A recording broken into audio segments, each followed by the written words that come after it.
All right, everybody, welcome to Hidden in Plain Sight. I am your not so humble host, Moral Bob.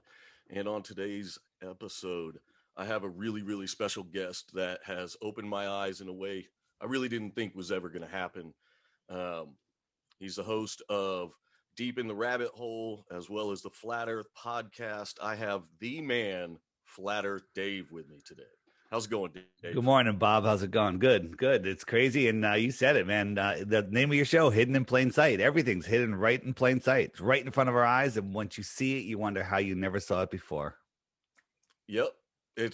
They tell us everything. It's all right there, right? So The world is a stage. You know, they write the plays, they write the movies, and then they play it out on the world stage. It's amazing.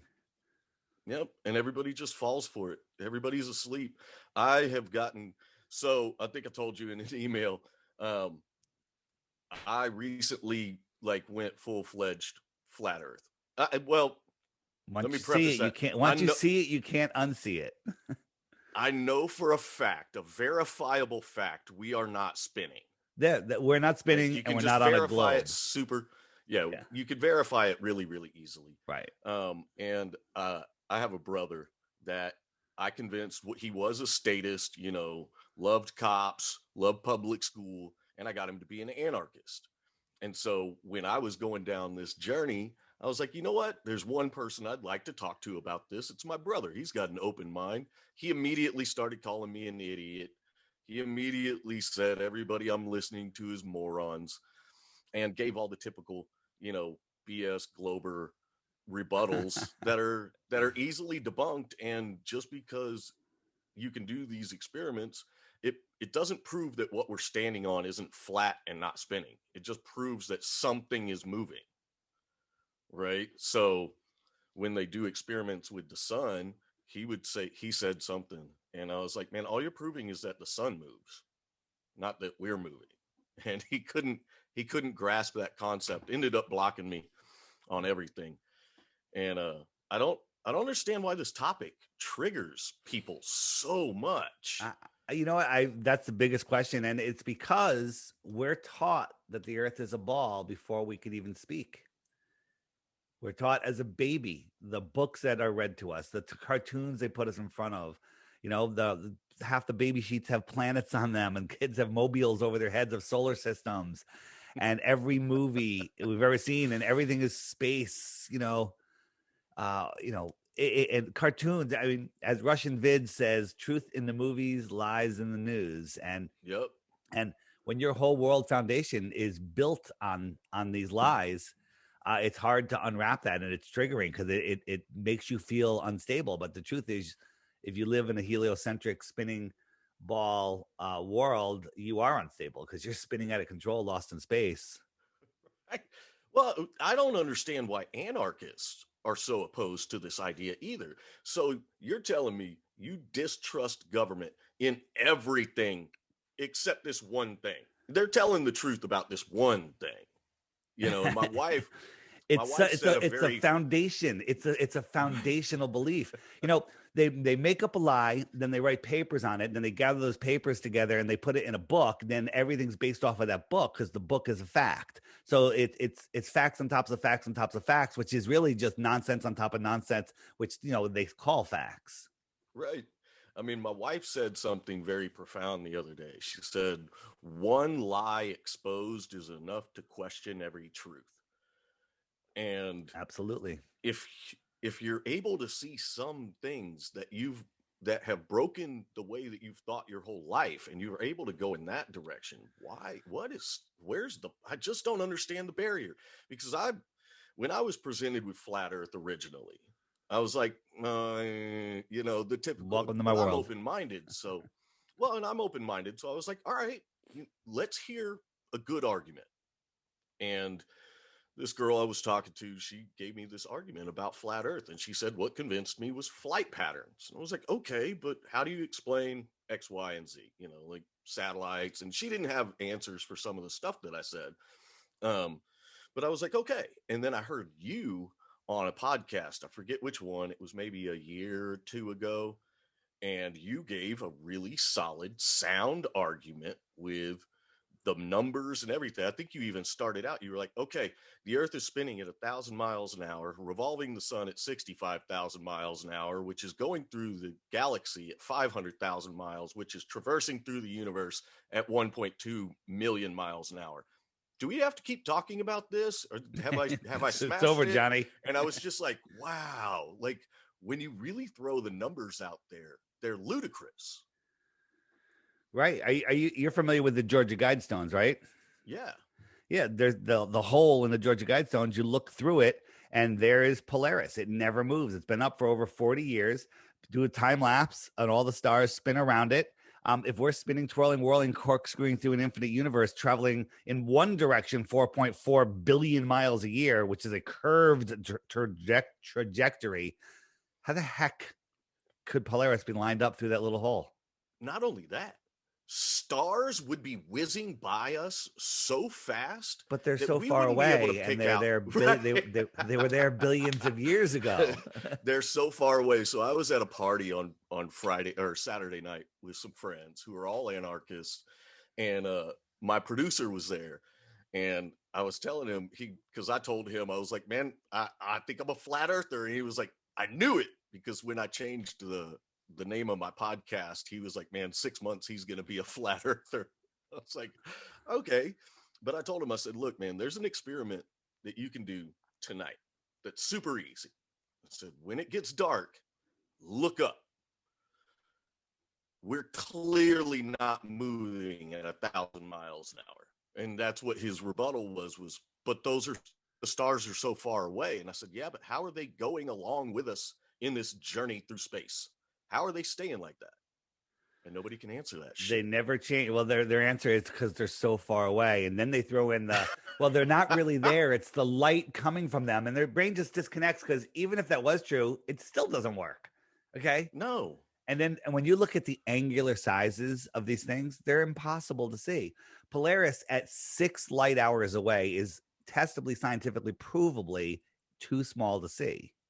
At 6 light hours away, and they tell us it's 433 light years away. Okay. People just like, well, that's too big of a number for me to process, therefore it has to be real. Right. I think that's it, is that the scientists and the government have thrown these giant, incomprehensible numbers. And so people are like, oh, people smarter than me have figured it out, so it's fine. Yeah, and that's like, what I used to think. There's other people that figured it out, and when you go look, you can't get a real answer. Like, how did they figure out the distance to the sun? And they did a calculation assuming Venus was the same size as Earth. Wait a minute, how did you get the size of Venus? Right. Well, we just guessed. Well, all the astrology sciences, all the space sciences in quotation marks, yeah, they're all based on assumptions. It's all assumptions, so and lies. Right. Well, for the people that aren't like us, I'll say assumptions, because surely there are some scientists out there that think that the math that they have been given is correct. Though the math is correct. No, the math is correct with the numbers that they're given, but they're given they figured out the size of the distance of the sun based on trigonometry, with an assumption that the sun is 93 million miles away, or the assumption that the sun is a certain size, and therefore you can make a formula that works. I can make a formula that says you have $6 million in the bank, but it does. But I don't think you do. I don't. Yeah. I mean, it's the idea that we could possibly know how far the sun is away is madness. And then I started watching, for all of my Christian friends out there and Christian listeners, I listened to your playlist that's Biblical Flat Earth on YouTube. And I've been consuming a lot of your material. I recommend that list for non-Christians. It's because right. it shows you truths that you'll never see otherwise. I recommend it for everybody. It's amazing. Well, there was a time where I would have cast it aside, like, oh, the Bible's stupid anyway. Me but too. Through my journey of finding truth, I'm giving more and more credit to the Bible. Now, I'm not quite at monotheism yet. I'm still a polytheist. I lean towards Anunnaki and ancient Sumerian cuneiform tablet history. From So the there's Earth plane, fine, not from outer space. no. Right. I also think, because I'm a hollow Earth kind of guy, and I think that also works on a flat Earth model, Well, because we don't know how everybody thinks it's this pizza, this right. flat disc traveling through space, and everything else is round and the Earth is flat. You idiot! And like, there could be a whole world a mile below us. There could be, who right, knows what's down there? The deepest hole ever dug is 7.5 miles or whatever, under 8 miles, and they hit an impenetrable barrier. Maybe that's a lower firmament, as above, so below. Who the heck right. knows? But again, I like what your wife said. If they're lying once, they're probably lying about everything. And one of my favorites is the on the space station, they got this lemon up there and they're playing with it and it goes right through their hand. Okay. Which shows you that it's not a real object. Right. Yeah. I watched a lot of those videos too, with the harness failures and virtual reality failures. It's just like, what? Wait a minute. What? Like, because I'd never looked at this stuff until I started researching flat Earth. Right. And then you see these official NASA videos where it's like, wait a minute. This is obviously bullshit. This is done in a studio. These people are on harnesses. If they're lying once, they're lying about everything. Yeah. I mean, you've got a great playlist of Owen Benjamin's, and Owen Benjamin is the one that got me to believe that we didn't go to the moon, because he laid out such a good argument, and I started looking into, whoa, he's saying some crazy shit. And I started looking into it and went, okay, somebody's going to have to convince me that we went at this point.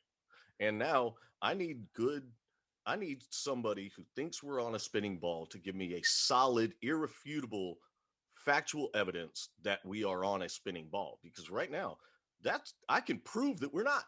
You know what's amazing in the flat Earth community? You and everybody, we can talk about what this Earth is, and we can have different ideas, and we could figure it out, and and add new ideas.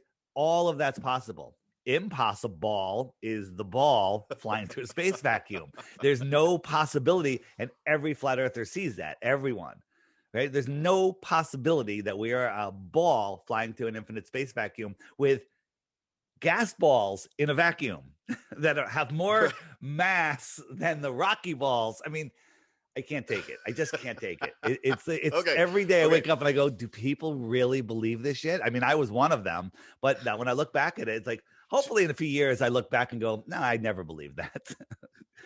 Yeah, the indoctrination is thick. I mean, I've started paying attention. I've watched, because I got a bunch of kids, and so I watch kid movies all the time.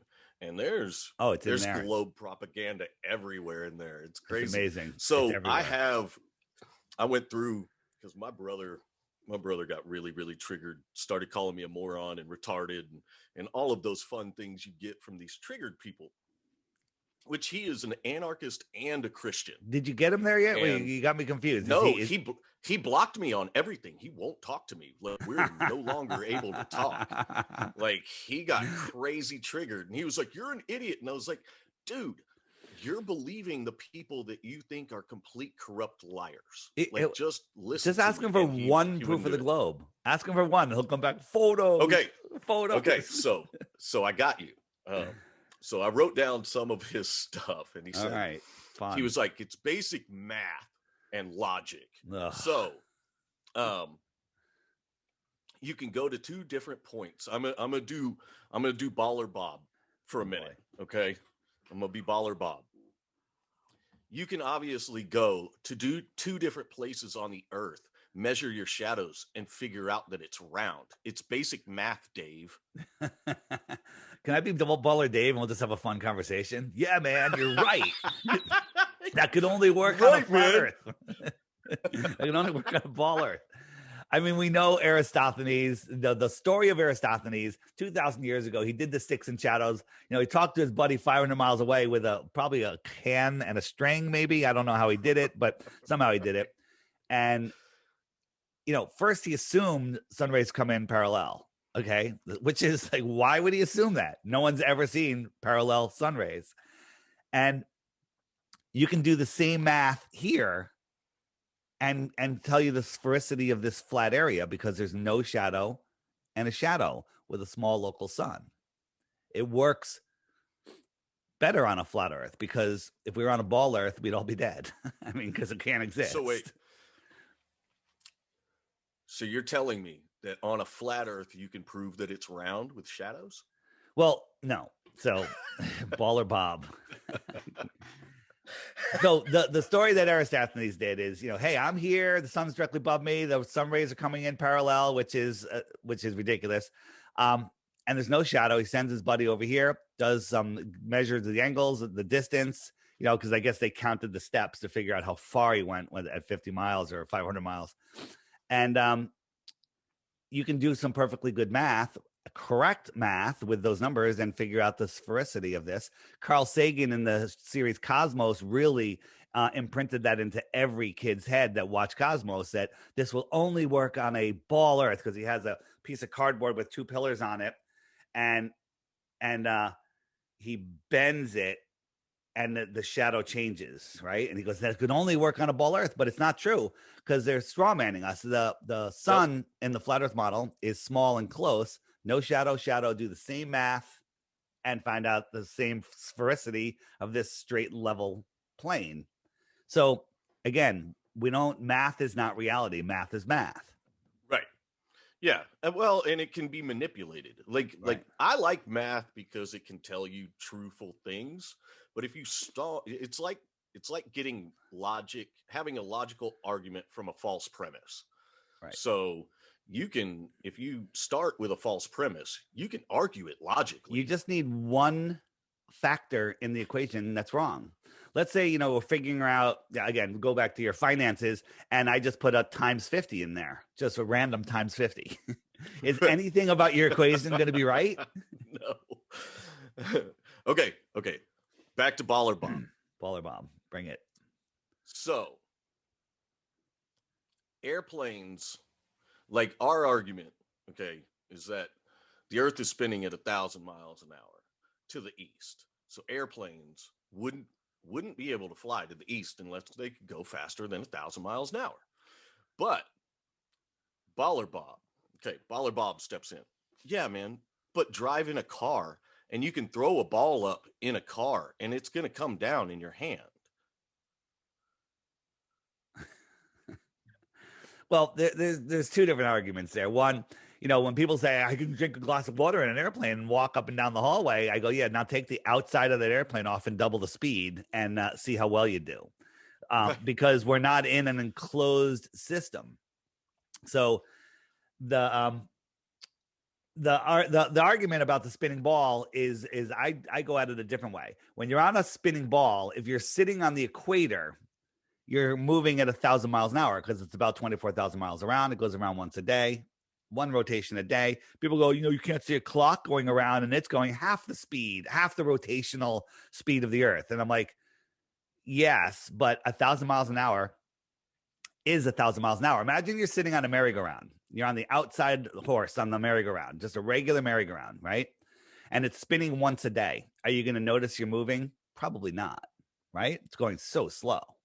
Okay. Now expand that to 10,000 miles wide. And now it's going around once a day, but you're moving much faster. Now expand it out 24,000 miles in circumference. You're sitting on that outside horse. I don't care that it's going around once a day. You're going 1,000 miles an hour. Okay. Somehow all of that air has to be turning with you because it's held on by gravity. But summer breeze can push the air left, right, up, down. There's winds at 40,000 feet that are outrunning the spin of the Earth by a couple hundred miles an hour. The Earth is spinning, and up high, the air is outrunning the spin of the Earth. That right there is a problem. That's in the same direction. In the same friggin', and it's going faster. And because it's higher and it's making a bigger circle, it has to be going even faster than 1,000 miles an hour just to keep up with the Earth. Right? Because the higher up you are, the bigger of a circle you're making. So the argument I use is, imagine you're on an airplane sitting on a runway a mile from the North Pole. Well, a mile from the North Pole makes a circle 3.14 miles around every 24 hours. So you're moving at an eighth of a mile per hour, whatever, less than a mile per hour. Okay. You take off on that plane and try to fly to the equator. How do you land on a runway north-south in Ecuador that's moving sideways at 1,000 miles an hour? Where do you get that tangential speed? So and the Glober argument is gravity, man. You know, it speeds you up. It's holding on to you and incrementally speeding you up over this, you know, long trip to the equator. And I just say, enjoy your ball. The more I think about their arguments, the sillier it gets, right? So you laugh. It's like, okay, so you're trying to tell me that we're spinning at 1,000 miles an hour, and the atmosphere is not only is the atmosphere coming along for the ride, giving us this impression that we're not moving, but space and stars are also coming along for the ride. So everything is spinning with us, so everything appears to stay still. And it's just such a silly argument that if you leave the solid plane that is moving, that you're moving with it. So another convincing thing that you were talking about on one of your shows was Felix Baumgartner, how he went up, what was it, like 25,000 feet or something? No, 127. So 25 miles. Feet. He went 25 miles up. Yeah. And jumped out. Not only can you see the horizon flat as shit in his portal window. Yep. When he's at that incredible 25-mile height, it's flat as shit in the window. But he jumps out and lands, what was it, 20 or 40 miles away from where he took off in the opposite direction. He outran the spin of the Earth. He landed ahead of where the Earth was spinning to. Yeah. Right. And there's a couple things. People go, you know, what about the curve of the Earth? The curve that they show, basically, it shows a solid landmass all over, like a good fifth or quarter of the Earth, and it's all New Mexico. And that's just because they're using a fisheye lens. They did 2 test jumps before, and it was all filmed with regular cameras. And at the last minute, they changed everything to GoPros, and that shows a curve. Anything above halfway will curve downward. Anything below halfway will actually be convex. And but the camera behind his head was a regular camera that looked out the door. So when he opened the door, the horizon at 127,000 feet was right there at his eye level. Right. And there's another quick couple frames in the video when he got in on the ground, and the horizon was right there at the exact same level. So he went up 127,000 feet and the horizon didn't drop at all. What does that tell you? Exactly. We're not on a ball. We're not on a ball. It's just, for all of my listeners, you're a moron. Crazy. You're crazy, dude. You know, I have a challenge for your listeners. Care. I'll tell it at the end. A challenge. I'm offering 2 Bitcoins for one proof of the globe. So back to Baller Bob. If we were on a flat Earth, you would be able to see the sun from everywhere. That is assuming you have a distant high sun. I was looking for my Felix Baumgartner picture, but it's gone. So, all right, whatever that. So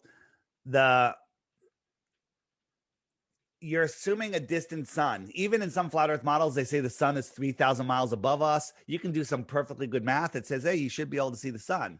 But I don't look at the world like that. The domes that we show, I don't believe the dome is nearly that high. The dome is right over the top of the Earth. It's very small or very low. So when you look up, you can see very clearly because you're looking through the atmosphere. It's getting thinner and thinner and cleaner and cleaner. When something is over to the side, it gets lower and lower due to perspective. That's a fact, and we can show you that. And when things go farther and farther away, they get closer and closer to the horizon. They don't go below the horizon. But when you're looking across the air column, it gets very thick. It accumulates and it becomes opaque. And it all gets merged into the horizon. And the example that you can go out and see yourself, go out on a day where there's a nice cloud deck, nice puffy clouds all sitting on that deck. Look at the cloud over your head. Say, all right, that's 5,000, 10,000 feet, whatever it is. And then if you look out over the water, there's the clouds at 20, 30 miles away are literally touching the horizon. Okay. They're touching the horizon and they merge with the horizon. That's called perspective. And basically they come together, and that's the limit of your vision where it all gets compressed into the horizon. But those clouds aren't really at your eye level. They look like they are, but they're still 5 or 10,000 feet in the air. They just look like they're at eye level. So you have this, I call this ramp of opacity. The higher you get, the farther you can see, but the farther they are, the lower that ramp is. So just due to perspective, the sun, the stars, everything just goes right down into that deck of opacity. And as they go away, they just merge beyond it. And the sun, you can't see the sun. For the distances, the sun actually fades out or gets blocked by the atmosphere when you're looking into the distance. And there's experiments that you can do and observations that you can do and see yourself. On my app, I have there's a section called "Where Does the Sun Go?" And I filmed one of the things I filmed 7 times is I'm here in the East Coast, and when it has to be like 30 degrees below freezing, zero humidity, super clear day, and the sun will go. I have a drone, and I'll see the sun go down, down, down, down, down. And if the Earth was spinning, it just should keep going, but it doesn't. It gets down to this apparent horizon, and then it just fades away because its light can no longer push through the thickness of the atmosphere. It sat when it went down, it literally stopped, and it sat there for 10 minutes. Now, this isn't something that you can just see. Oh, I've seen tons of sunsets, and they go from the bottom up. My buddies were down at the beach at the same time, and they saw the sunset from the bottom up 10 minutes earlier. How did I still see the sun? And the answer is they're looking across the water, and about 5 miles away, there's trees that are on hills that are hundreds of feet above their eye line, but the tops of those trees look like they're at their eye line. It looks like a horizon. And just due to perspective, because you're below it, things just disappear. Yep. That's how it works. You can do these experiments yourself. And that's it. The brick experiment that you did at Home Depot, I think, is one that is pretty powerful, because anybody with a phone and 20 minutes can go to Home Depot and do this experiment on a flat and level plane and move the brick further and further back until you can no longer see it, and it just goes away. And then all you got to do is zoom in, and there it is again. What do you know? It went away. You didn't see it. And people don't or lift the camera up a little bit and you can see it again, because you're changing the angular size. But then you stack more bricks on top of it. You can't see them. The bottom one's missing. Drag it further, the second brick disappears. Yep. These are easy experiments to do like you have the bucket theory, which I think is really, really cool too, where it's 3 buckets: a flat earth, a globe earth, and both. And nothing will ever be in just the globe earth bucket. Still looking. And my brother, who claims to be this incredibly smart person that can prove the earth is round with basic math, you retard. I told him, I said, all right, I sent him a link to your website, and I said, this guy is offering 1 Bitcoin if you can prove the earth is round. Since you're such a smart motherfucker, send him your proof and get you an easy $35,000, man. 2 Bitcoins. Go do it. Or 2 Bitcoins now. I said, go do it. Yeah, it's easy money. Easy money. It'll take you 10 minutes. Go send him your proof and make $70,000. And he was like, whatever, I don't have time for this. Like, okay. It's amazing. The cognitive dissonance of people is, when they're set in their ways, they don't want to look at anything that could destroy that. An example on a slightly different topic, without saying too much, is there was somebody that went to a vaccination site, long line of people, and says, hey, just want to make sure you're informed. Are you aware of this? I have some information. I'd like to give it to you. Are you informed? Just throwing out some facts from the CDC, and people are like, no, thank, nope. Nobody would even hear it. they're like, are you aware that all of this stuff is happening? Nope, nope, nope. People they just shut down. And it's the same with this, because this is so, it's easy to fool somebody. It's harder to convince them they've been fooled, because once you have something set and you've invested your life into it, and look at everyone's invested. So you don't realize how much you're invested in the ball. You love Star Wars and Star Trek and all these space movies. Well, that's an investment. You all of the things that you've learned in your life are really based around this. So subconsciously, when someone goes, the earth is flat, like, oh, if I look into this and it's real, it's going to really cause me a lot of work. And people don't want to do work. They want to be lazy. It's pride. Yeah, it's pride, and it's a lot of work. We're not taught how to think in school. School is an indoctrination camp to teach us how to memorize and regurgitate nonsense and become good little slaves. Yep. That's all school is. Yeah, they just want us to believe this stuff, and then, knowing that you've been tricked to a level like this is a really, really uncomfortable place, because something like this is the biggest lie. There is nothing bigger than this. And they know that if they can keep you in this lie, well, this lie is to hide even a bigger lie. Well, of course. Yeah. But if they can hide something this big, they can do anything. Yeah, they have you believing you're on a speck flying through an infinite universe. They can convince you that somebody gets within 6 feet of you, they could breathe on you and you'll die. Yep. Yeah, oh, Jesus, these people are stupid. What else can we trick them of? Yeah. What else can we get them to believe? And they just go blindly believing things. And I can't do that. I've never been that way. Like, if something's presented with a good argument, like, I'll at least look into it. And that's great. And me too. And now more than ever. But when I first heard about flat earth, I banned people from our social media forever. For even suggesting that I look into it. Yeah, so I tell people that most credible flat earthers get into the flat earth movement trying to debunk it. 100%. And that's how you got here, right? Like, you were trying to disprove it. You thought it was stupid and was like, okay, I'll disprove this easily. Right, and that's how you become a flat earther. Yeah, it's just like, oh shit, I can't disprove this. It's like, mathematically there's 11 dimensions, but you can't mathematically disprove it. Right. And that's what is good about math, is that you can use it to prove or disprove things. But again, if you're given a false premise first, like, you have to go do the math. Like, you have to go 100%. Do it. So we have to give people experiments they can do, simple, easy experiments they can do. And that's why here's the thing, the idea of going to a lake and getting somebody on the other side. I've been talking to my wife a lot about the 8 inches per mile squared drop, and I've been showing her while we're driving. I'm like, see that water tower? That water tower is 20 miles away at least. It's not 160 feet or 120 feet tall. We shouldn't see it.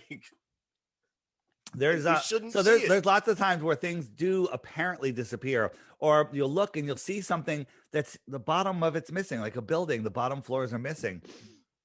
And they'll just say, oh, that matches the earth, the curvature of the earth. But then you go on another day and only half those floors are missing. What happened? Is that a physical curve of the earth, or is that an optical thing? Yes, when you look out over the water, things disappear for multiple reasons. One, they're being magnified.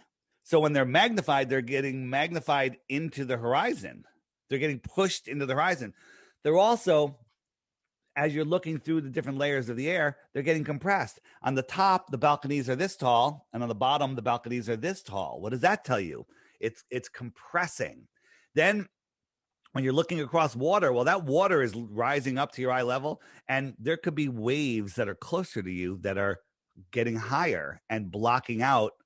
And you can't see that wave. It just looks like a horizon. I call that the wave front edge. Like here, if anyone that's watching, the balconies are compressed at the bottom, right? And then the waves are blocking. So this building I'm showing looks like it's hiding behind the curve.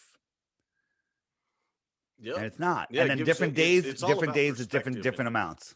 What's that? Of course. Yeah. It's perspective, it's atmospheric conditions that Right. can all play tricks on your eye.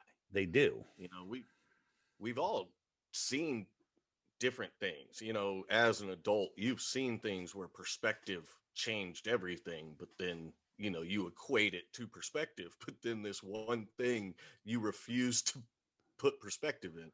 I mean, anybody that stood on the beach has seen those shipping container ships way out in the distance on the horizon. Right. Those things are dozens of miles away and should be well below the curve of the earth. But you're looking at it, you know, our vision is supposed to be what the limit of our vision is, something like 20 miles or Well, no, something no, like that. it's the angular size. A 6 foot tall person standing on the edge of calm water should only see 3 miles. Really? The water should dip below them at 3 miles. It should be a 6 foot curve at 3 miles. Oh, yeah. It, that 8 inches per mile squared really puts things in. And now someone that'll go in 8 inches per mile squared, if they actually calculate it out, it makes a parabola. And so it doesn't work at distances that are like thousands of miles. Well, guess what? We don't need it for that. We just need it for the first couple hundred, which it's perfectly fine for. It Yep. works perfectly well. You know, and when you're looking out over the water, there's so many optical illusions out there. You don't know what you're looking at. There was recently a picture of a crew of a ship floating in the air. Okay. So this was it was crazy. All of these science journals and magazines and just news reports, and they're like, well, it's because it's being elevated. It's not really there. It's over there. No, they're making all these excuses saying that it's floating in the air, and that's because it's not floating in the air. It's sitting on the water. It's just sitting. The horizon is behind them, and it's on smooth water. And in the foreground, there's windy water that has a different tone to it. So people think this is the horizon, when in reality, the horizon's way beyond the boat. Yeah, it was like there is still mirages that can mask things and Absolutely, you know, make things look weird. I mean, what I've wanted to tell people is like if you had a hallway, and I think even something more relevant would be a line of people. We were talking about the lines of people lining up for these stupid vaccines. If you had a line of people lining up for, you know, this fucking stupid jab a mile long, you're not going to see you're not going to see anybody past a few hundred yards. They're going to get so small aspect wise that you're never going to see the end of the line, even at a mile long. So, you know, if you have a really long hallway, you don't see the end of it. I was in Las Vegas, and the hallway was so long. I went to one end. At the far end, it looks like the lights were touching the floor. Yeah, and you know, most people will agree that, you know, because of aspect, if you look down railroad tracks, they meet at the horizon.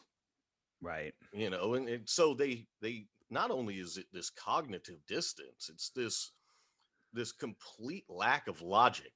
Like, okay, like it's selective logic, right? It's like, Yeah. okay, Why do they meet at the horizon? Why don't they meet before the horizon? Or why wouldn't they meet after the horizon? If you put railroad tracks on the moon, would they dip over the horizon before they meet?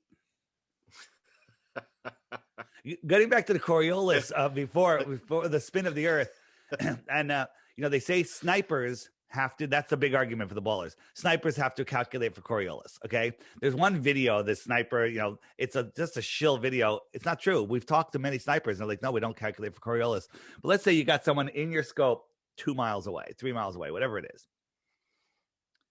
So what do you got to figure out which direction you're facing, the spin of the Earth. Then you got to take them out of your scope and then hook the bullet around. I mean, how would you even do that? How would you even calculate it? You know, I guess you can have the scope turn a little bit and move the gun, and you keep them in, you know, it's that way. It's the dumbest thing ever. But then you watch hot air balloons. They just float in the air, and the Earth isn't spinning off underneath them. So the solution, to make snipers have an easier job, is just put them on balloons. Then they don't have to worry about the Coriolis effect. Well, yeah, the idea, well, and haven't people done experiments where people have shot a bullet over a mile and dropped a bullet and they hit the ground at the Yeah, same that time? right. They fall at the same How rate. does that work? How does it? Wouldn't the bullet that shot hit the ground after the one that you drop because of the curve of the Because of earth? the Because drop. it's curving and the fall of the earth. The earth is falling out from underneath the bullet. Yeah, it's So a it it's a would hard one. It's a really hard one to prove that, because if you're off a fraction of a fraction of a fraction of a millimeter in the level, then it's going to be going on an upward or downward trajectory, and so right. that's super tough to do. But they've done it with just a handgun and a bullet, and they do drop at the same rate. So when you're shooting Yep. something in the distance, you might have to lift up. You might have to adjust for wind. Okay, like if you're shooting a bomb. But the fact that we can see that far, there's ships on the horizon, can gunner guys with the operating the weaponry, they can see other ships over 100 miles away. Well, Yep. there should be a wall of water in between them 6,600 feet high. It's insanity.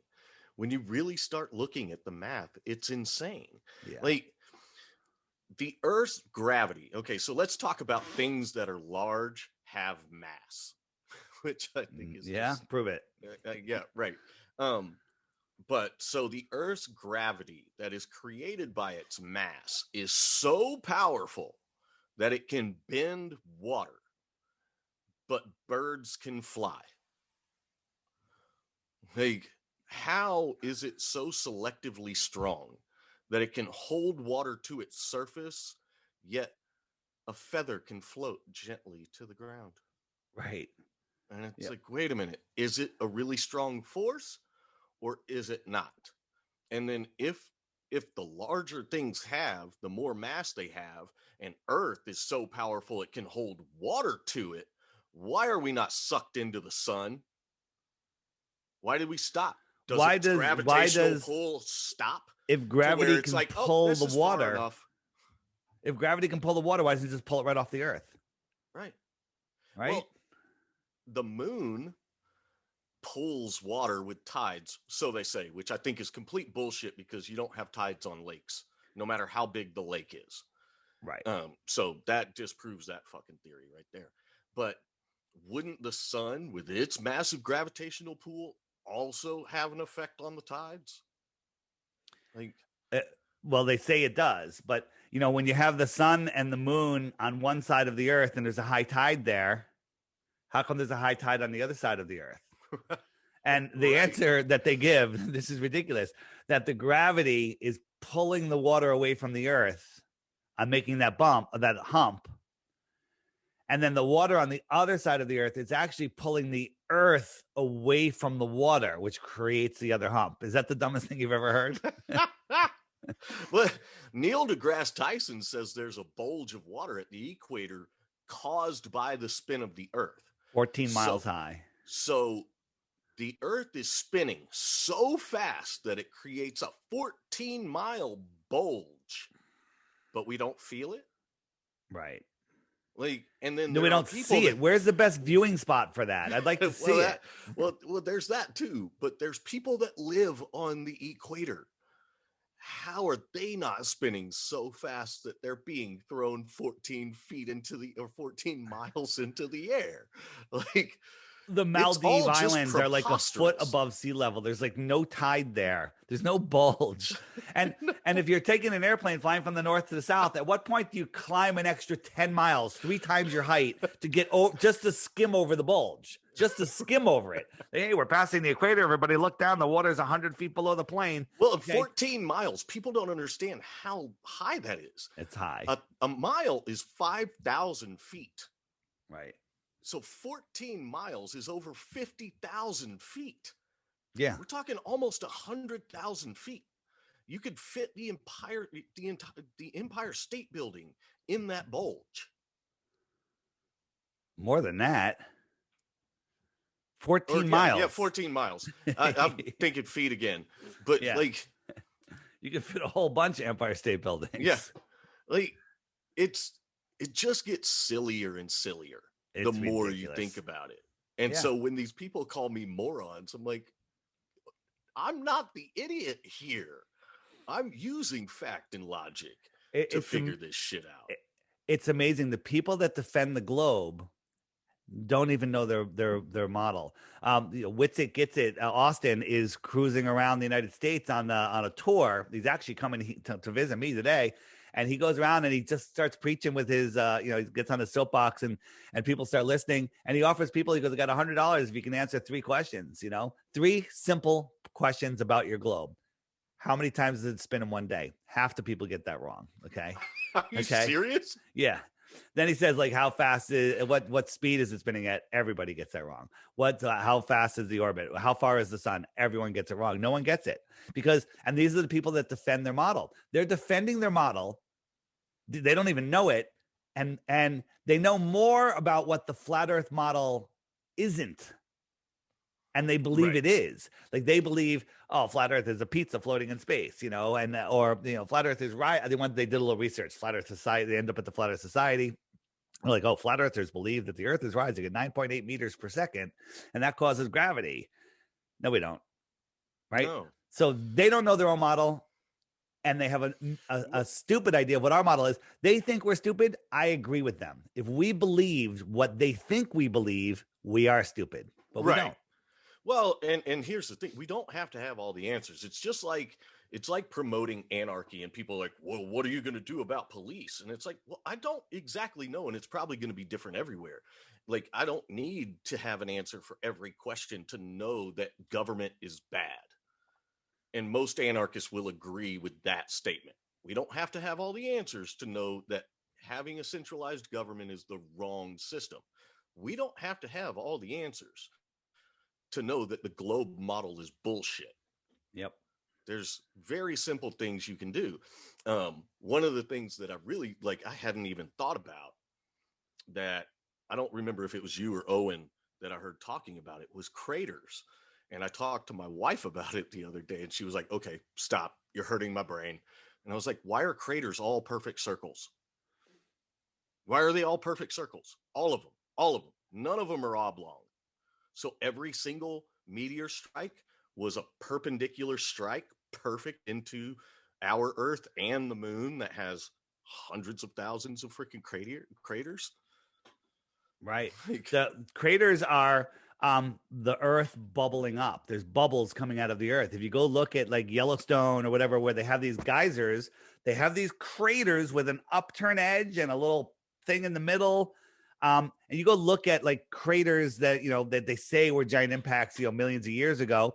Look at them at the center. There's lots of vegetation, and that's because that's where the water is. That's where it was something that was bubbling up year ago, and maybe thousands of years ago, hundreds of years ago, tens of years ago. Who knows how old these things are?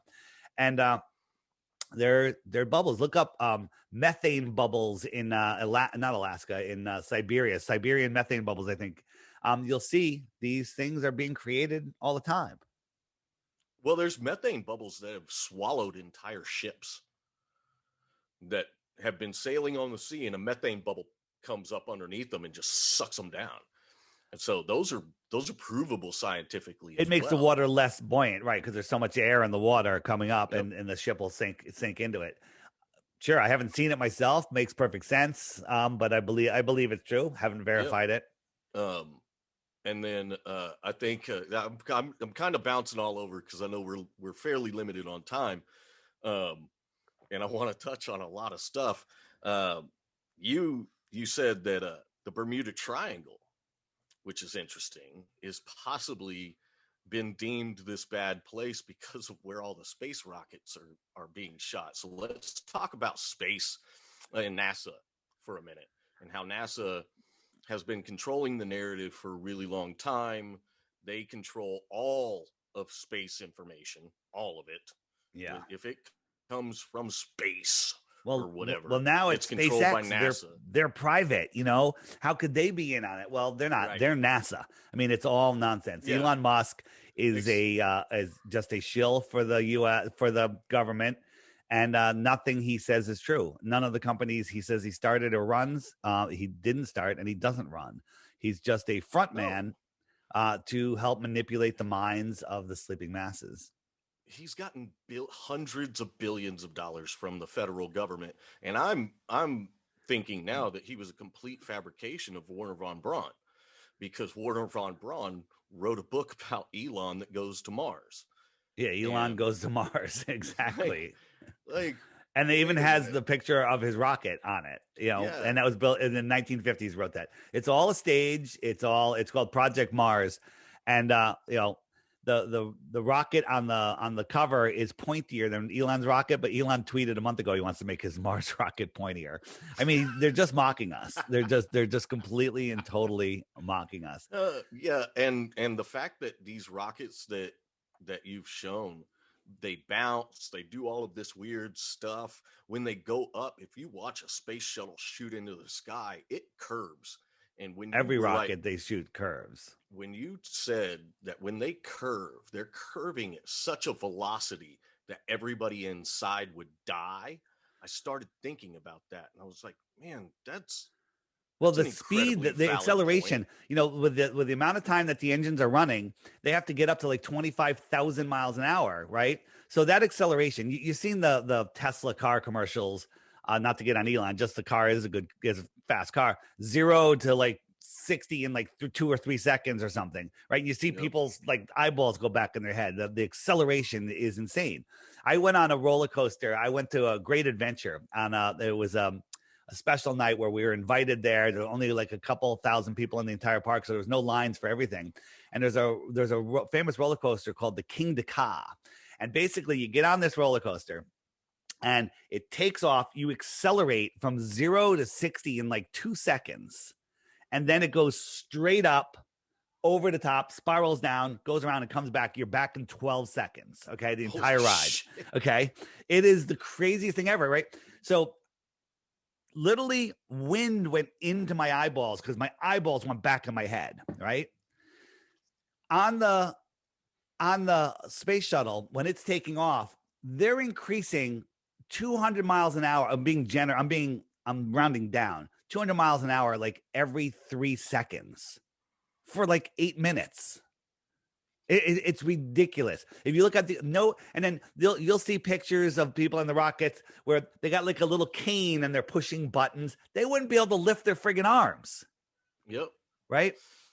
It's insane. The centrifugal force would be overwhelming. Yeah. I mean, the fighter pilots at hundreds of miles an hour have to wear compression suits and go through all this training, because just banking at 400 miles an hour can make you pass out.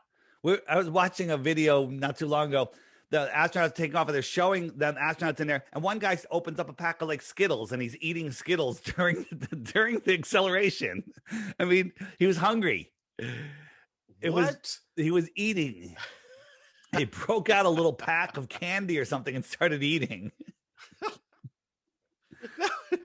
There's no fucking way that could happen. Yeah, there's no way. It's just not possible. Yeah. The G-force just think about this. On your chest. I've been in hurricanes, 150 mile an hour winds, and it is friggin' crazy, right? 150 mile an hour wind is insane. It, rips trees out of the ground and whatnot.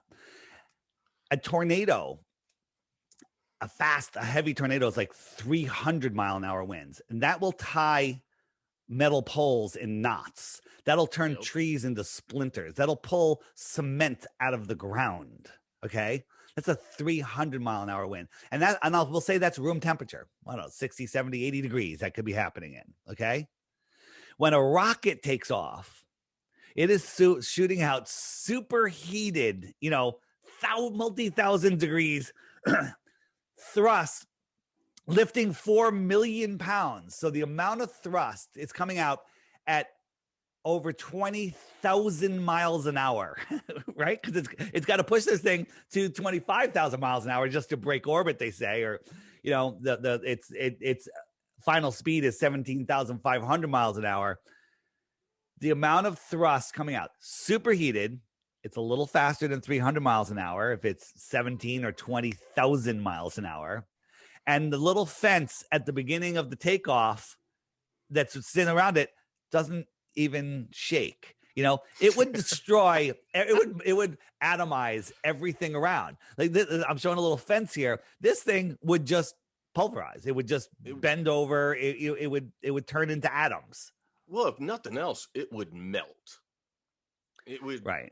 like, And they say, well, no, there's a jetway, but there's a thing below it, and it pushes the smoke out to the side. As soon as that thing is a foot off the ground, it's not going. It's spreading out. When you've seen the pictures of people that there's a beach right on a runway, and when the planes go there, and the people get right in the jet wash, and they get kind of blown back, and they hold onto the fence.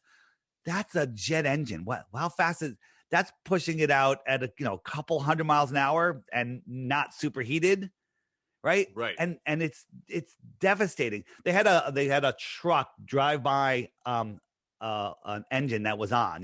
They had a jet, and they tested it, and the truck just was like picked up in the air, tumbled around, and went into the pond. It went into the water, right?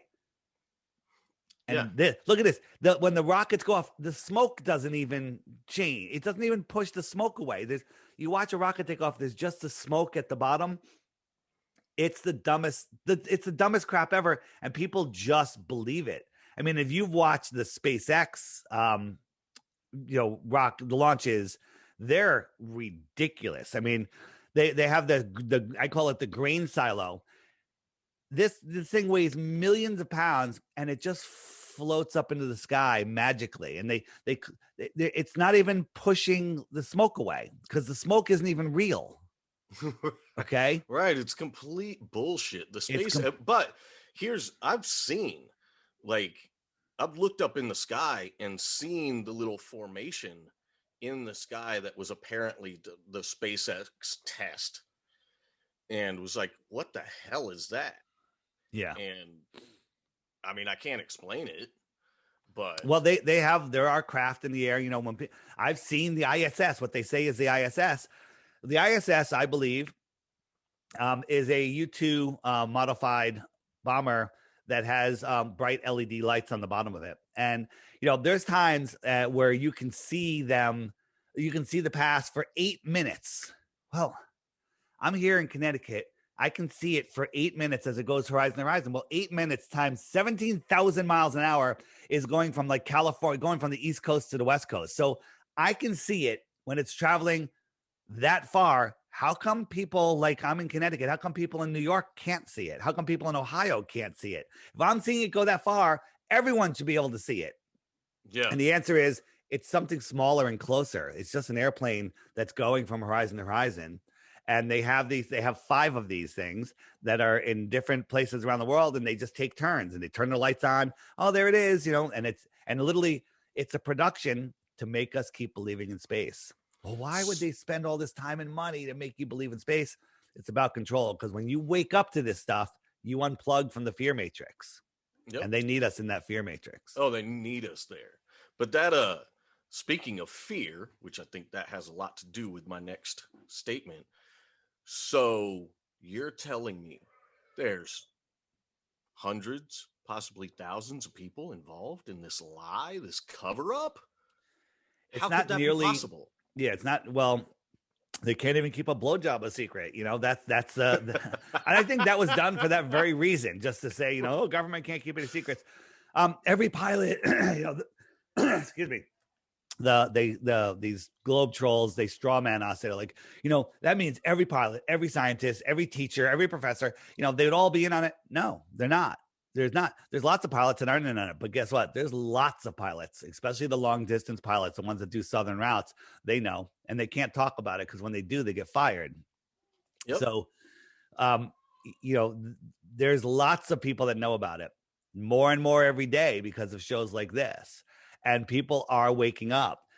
There's people that try to speak out. A Polish astronaut spoke out, and he said, well, we've never been to space. And then no one's ever seen him. Who knows what happened to him after that? Buzz Aldrin said to a little girl, she asked, why did we didn't go back to the moon? And he goes, well, because we never went. And that's the way it is, and who knows what happened to him for that, again. I mean, there's no telling what they have on all of these people either. Like, hey, you need to keep your mouth shut. We'll make you infinitely wealthy, but if you say a single thing, we'll kill your whole we family. will ruin you. We'll kill your will whole ruin family. your That's career, how they we'll do it. murder your It's family. right. You're done. Right. And I think that's a big part of it, because 100%. I've heard pilots that spoke out. They got their license stripped and they can't get a pilot's job anymore. Right. And then we again, hidden in plain sight, we have the UN flag is a flat earth, the maritime organization that is a flat earth flag, the Right. aviation organization that is a flat earth flag. And pilots learn on a flat earth model and never adjust for the curve. And all the modeling says assume a flat, non-rotating earth plane. Why would they say that? And then when you look at emergency landings Yep. across the globe, the only way where these landings happen makes sense is on a flat earth model. It's the only thing that makes sense. And a lot of the flights, when you're flying from LA to Japan, why the fuck do you fly over Alaska? The answer is because you fly over Alaska, because the earth is flat. and people are like, oh well, it's the shortcut, it's up and over, or some they go, well, it's the Great Circle route. What the hell does that mean? So if I show you like a line on a globe like this, but it looks like a straight line, but if you look at it, it's a curve, right? So going from Taiwan to LA on a globe, just draw a straight line between them. It's a curved line over the globe, but that's not how they fly. They fly all the way, they fly a straight and level line from Taiwan to Los Angeles, and it goes right over Alaska. It doesn't go anywhere near Hawaii. Well, and there's been flights from LA to Taiwan that had to emergency land, and they landed in Alaska. Right. It's like, wait, why? Yeah. And there's so many examples of that. So many examples of it. It's insane. And, I believe through what I've heard from you and some research that they grounded the Concorde airplane because it went too high and you didn't see any curvature of the earth, because it flew at something like 40 or 50,000 feet, some insane, or even 100,000 feet. Where I heard some people that had taken it, they said it was weird because at certain times they tell people to close the windows on one side of the plane because they're going to be passing the sun. What? Well, on a globe Earth, you could say, okay, well, oh yeah, the sun's going to be on that side of the window. It's going to be too bright, whatever. And they asked everyone to close their windows. I look at it a different way. They say close your windows. To be passing the sun because it's right there. It's right there. Yeah. Well, I mean, and to talk about the firmament, like you said earlier, is you don't know how high it is. Well, if we go by NASA, space is 63 miles before you're out of the atmosphere, something like that. Yeah. So we, if the firmament was 63 miles, or let's just round up 200 miles. Okay. Go look at a Gleason's map, right? And if you look at a Gleason's map, here's one. 200 miles. Well, Connecticut is right here. Connecticut is more than let's say Connecticut's 200 miles. It's that little tiny thing. So put a dome over this thing where the center is 200 miles above it. It's you wouldn't even realize it's a dome, right? It's really a low-lying dome. But when we see illustrations of the flat Earth, we show an exaggerated dome. Well, so you can tell what's being talked about. Right. So again, a lower dome makes a lot of sense. Again, people say, well, how come the biggest argument that I've been getting lately, and it changed. It's really weird how all of a sudden everyone's asking the same question. People ask the same question all the time, and it's, well, you can't see can you see the Polaris from Australia? And the answer is no. And then they go, well, then the Earth is a globe. I'm like, no, it's just too far away. It's like the lights in that hallway in Vegas. If the hallway was twice the length, I wouldn't be able to see the lights at the far end of the room. And that's without even the atmosphere blocking it. You can't see Polaris because it's too low on the horizon. The atmosphere is too thick, period. Too far, too small. You can't see it. But there has been reports. There was an observatory that got shut down. It was 30 degrees south in South America, and it saw Polaris many times on clear Yeah. nights. That's impossible on a globe. It would be miles of dirt in the way. Well, so let's talk about seeing these things and light.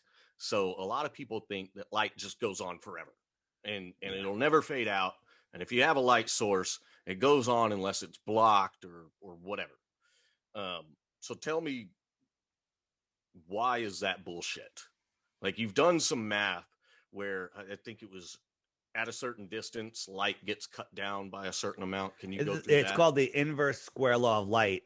Every time you double the distance to a light, it gets 1/4 of the brightness. Okay.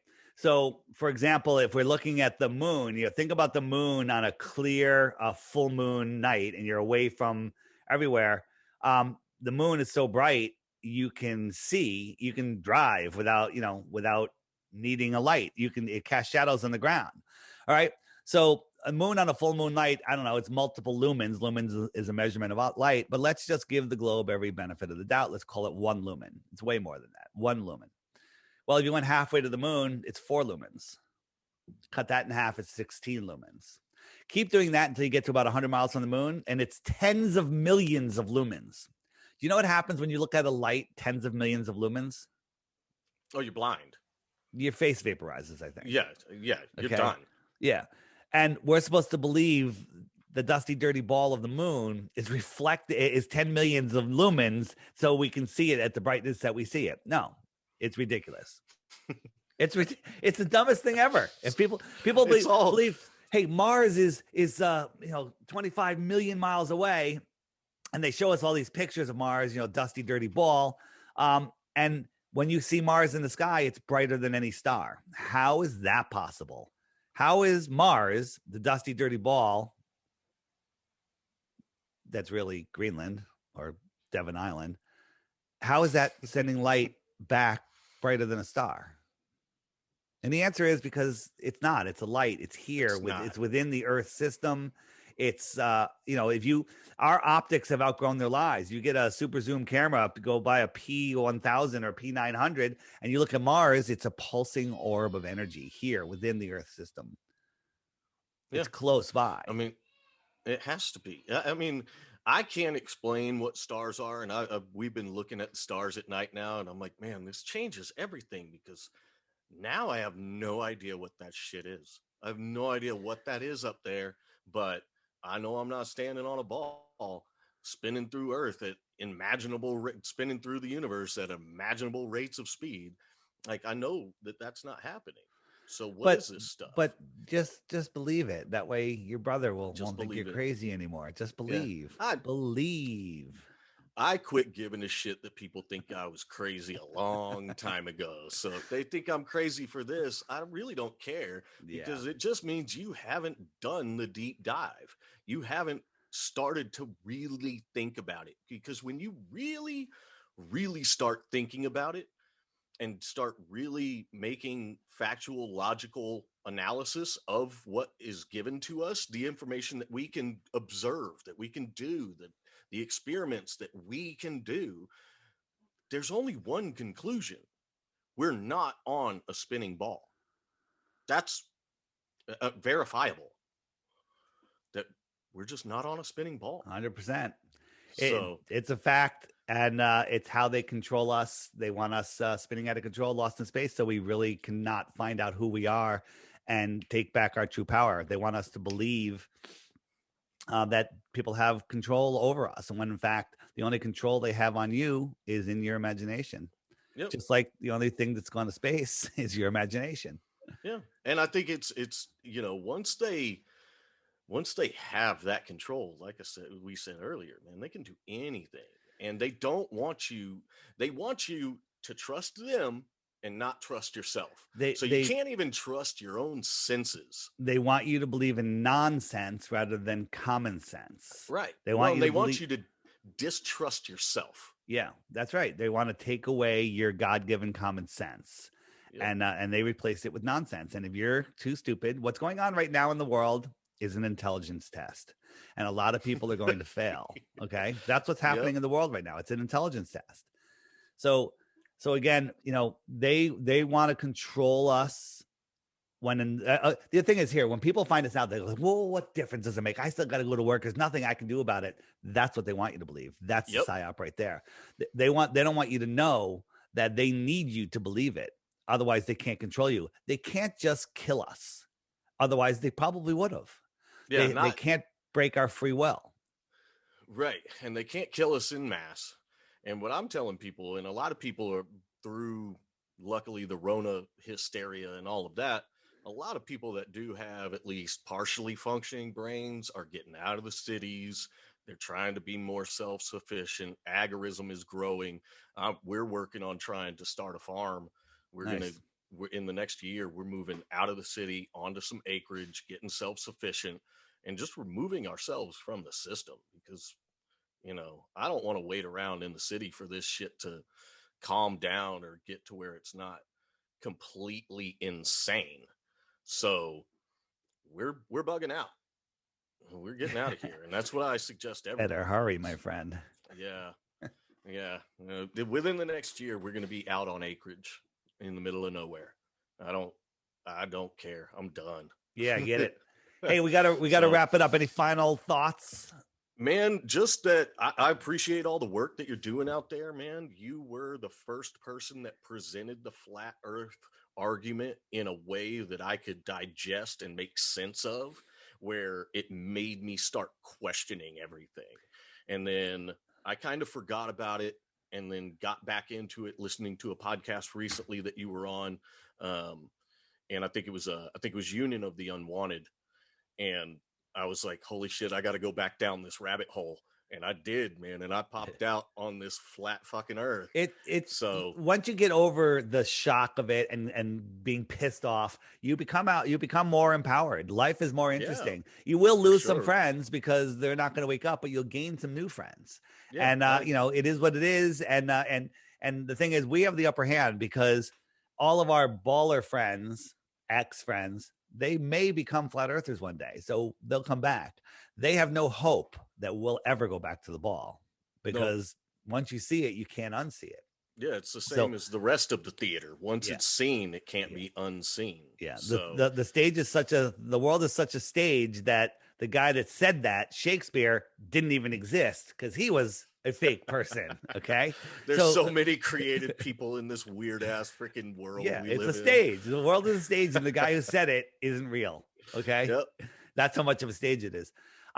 For this, I'm sure you have my app, the Flat Earth Sun, Moon, and Zodiac Clock app. It's the best way to learn about flat Earth, because if you spend 500 hours, that's a big commitment looking into flat Earth, you're going to give up. You're going to find nonsense. You're going to find 2 hours worth of good content if you're lucky, because Google isn't going to give it to you anymore. The Flat Earth Sun, Moon, and Zodiac Clock app does. And the challenge I give is watch the featured video every day for 2 weeks. If you still think the Earth is a globe, you're probably an idiot, but if you do, I retract that. You're probably just brainwashed, like we all were.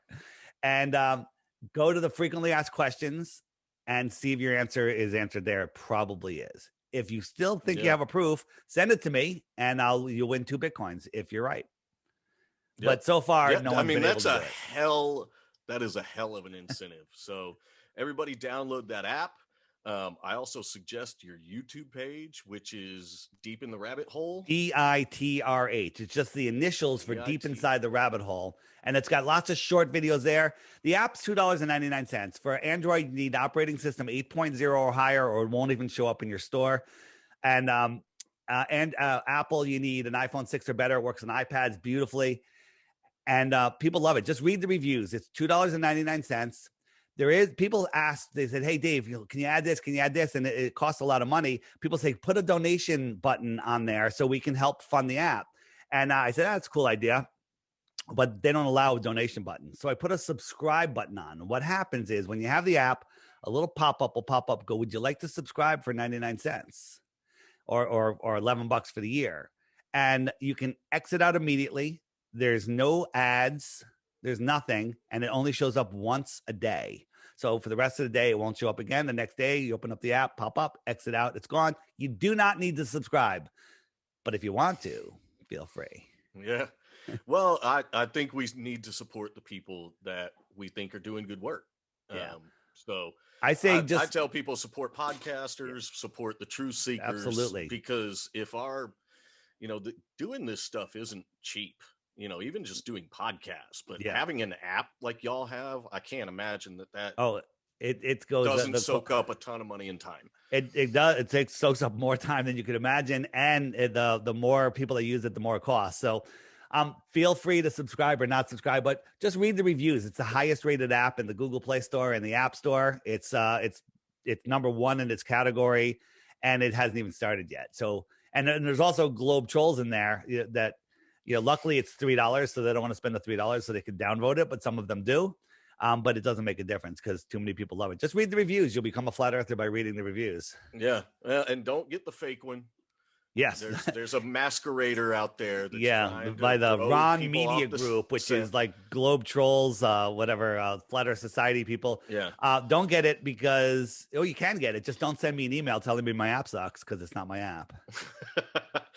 Tell people what your podcasts are. And my podcast, my Facebook page, my Instagram is The Flat Earth Podcast. The website, theflatearthpodcast.com, and the YouTube channel, the initials for Deep Inside the Rabbit Hole, DITRH. And that's it. Check it out. You can find everything on theflatearthpodcast.com. If you get confused with all the stuff I just said, pretty easy. Or you can just search the App Store for the Flat Earth Sun, Moon, and Zodiac Clock app, long name. Or if you're watching this, just point your camera at this QR code. Awesome. Dave, I really appreciate you coming on, man. It's been a pleasure talking to you, and I hope we can do more work in the future, man. All right, man. Thanks. Appreciate it. And spread the word. Spread the word out there. Anybody listening that has a podcast with an audience, reach out. info@theflatearthpodcast.com. Love to talk to you, especially if you think the earth is a globe. Yeah. Let's change minds, brother. Yep. All right, man. All right, Bob. Have a good rest of your day. We'll see. Thanks. The Flat Earth Sun and Moon Clock App. A dynamic new app to teach family and friends about where they actually live. The sky is a perfect clock. The sun measures the hours and days. The moon measures the weeks and months. The star constellations measure the seasons and years. 12/12 or 24-hour clock face. Or go hands-free. The Flat Earth Sun, Moon, and Zodiac Clock app with new added features. World Time. See what time it is all around the flat Earth. A true Earth compass that shows true navigation across and around the flat Earth plane. Weather. Tap for detailed local weather information. Know what phase and where the moon is at all times. Watch the sun travel between the tropics for the seasons. Select an amazing background. Add your own or have the app change it to a new one automatically every time you use the app. Add a countdown to your next big date. Learn the truth about our world with the featured video of the day. Web button for additional flat Earth related features, from the mythical curve calculator all the way to Tartaria. While talking to friends, easily pull up pictures that expose the globe lie and shine light on the flat Earth truth. Video playlists in different languages. See the real trade winds circling the flat Earth. And clean screen features. Simply click off the items you don't wish to see. The Flat Earth Sun, Moon, and Zodiac Clock app is the best tool to show your friends and strangers how our flat Earth actually works.